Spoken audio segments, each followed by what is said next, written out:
There's a lot going on in the UK at the moment. MPs are returning to the House of Commons, and after a few days of debate, the Commons is set to be shut down again on the 12th of September. So there's certainly a lot to talk about. But one topic that's been slowly developing over recent months is the possibility of Boris Johnson calling a general election. So last night, Johnson made a speech outside Downing Street, laying out his plans for the next few days, and encouraging MPs to support his plans. In the last few weeks, the chances of a deal have been rising, I believe, for three reasons.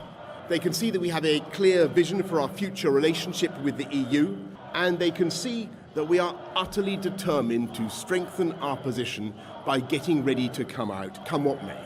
Tomorrow, MPs will vote with Jeremy Corbyn for yet another pointless delay. I don't think they will. I hope that they won't. But if they do, they will make any further negotiation absolutely impossible. Let's let our negotiators get on with their work without an election. I don't want an election. You don't want an election. Let's get on with the people's agenda. As you heard, Boris Johnson said that he doesn't want to call a general election. But then later in the evening, it came out that the government might attempt to hold a general election on the 14th of October if it's defeated by MPs opposed to a no-deal Brexit on Tuesday. So, in this video, we're going to discuss exactly that. Will Johnson really call an election in the coming days? What signs has he given to indicate that it's likely? And why would he want to add a general election to the general dumpster fire of chaos that the UK is currently dealing with?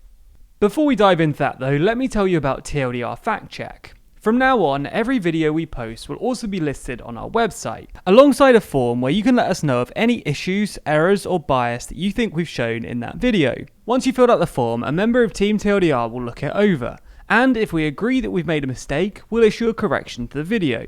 This is a great way for you to feed back to us as quickly as possible, and for us to stay accountable to you. Also, while you're on the site, there's a blog post about why some of our recent videos have included me just talking to the camera. So if you're interested in that, then there's a link to it in the description. So a bit of context. In 2011, the UK passed an Act of Parliament called the Fixed Term Parliament Act. As the name suggests, it was designed to regulate the length of parliamentary terms and create an environment where elections happened on a regular schedule. The idea was to make the UK more similar to countries like the US, where you know exactly when elections are going to happen. To do this, it sets out a timetable for parliamentary general elections, where the general elections are scheduled for the first Thursday in May of the 5th year after the previous general election. Essentially, it means that the UK should hold a general election every 5 years. However, in the 8 years since the Fixed Term Parliament Act's passage, there have been 2 elections, and we may be on the verge of a third, so not quite following the once every 5 years timetable. That's because there's a way to get around the timetable. The government can propose a snap election, and if 2/3 of the House of Commons approve the move, then an election is called. This is exactly what happened in 2017, when May called a snap election to try and settle the Brexit issue. However, 817 days later, and the issue definitely isn't solved, and Johnson is apparently toying with the idea of pulling the general election forward from the default date of the 5th of May 2022. So let's tackle the 3 big questions. Why would he want to do this? Will Parliament approve it? And is it likely to happen? There's one really obvious answer to the question, why would he want to do this? Johnson's party, the Conservatives, don't have a majority in the House of Commons.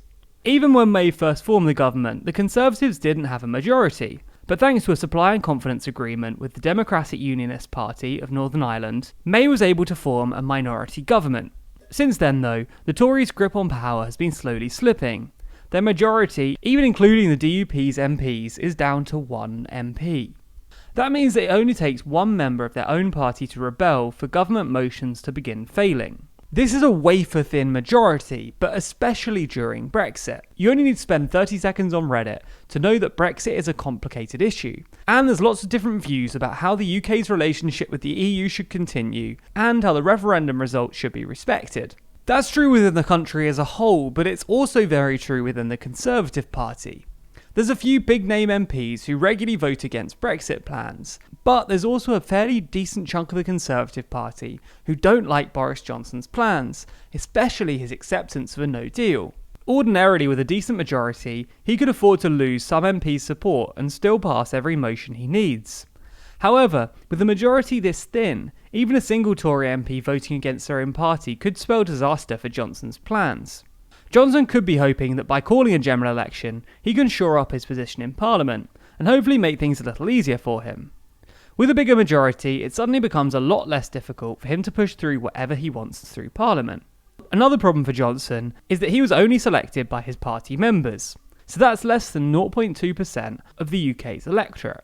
Having been elected by such a small percentage of the electorate, there were some people who claim that he doesn't have a mandate to rule the country. We could argue about this all day, whether it's fair or not, whether May and Brown did the same thing, but if Johnson is looking to shore up his position, then a general election is a great way to get a mandate from the people, and that could be why he's looking to do it right at the beginning of his premiership.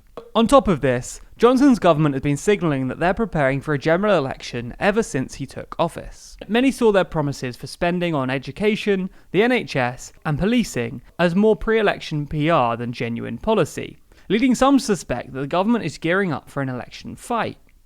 That being said, Johnson has always had a thin majority, so why is he going for a general election right now? Well, no one can be completely sure, but it's probably because Parliament is trying to pass legislation that would force him to ask for an extension. Despite the upcoming prorogation, some people, like Goldman Sachs, have calculated that there would nonetheless be time for the Commons to pass legislation, if they have the numbers. If this happened, and an act was passed forcing Johnson to go to the EU and ask for an extension, even if MPs had forced him into it against his will, he'd run the risk of losing some Brexiteer support to the Brexit Party. Again, even though it wouldn't be his choice, he'd still look like he'd failed to deliver Brexit by October 31st, and Nigel Farage could paint him as just another Conservative politician who failed to deliver Brexit. This way, if Johnson can get an election done by the 31st, he completely rules out the possibility he'll be forced into asking for an extension, and looking like another Theresa May-esque failed Brexiteer.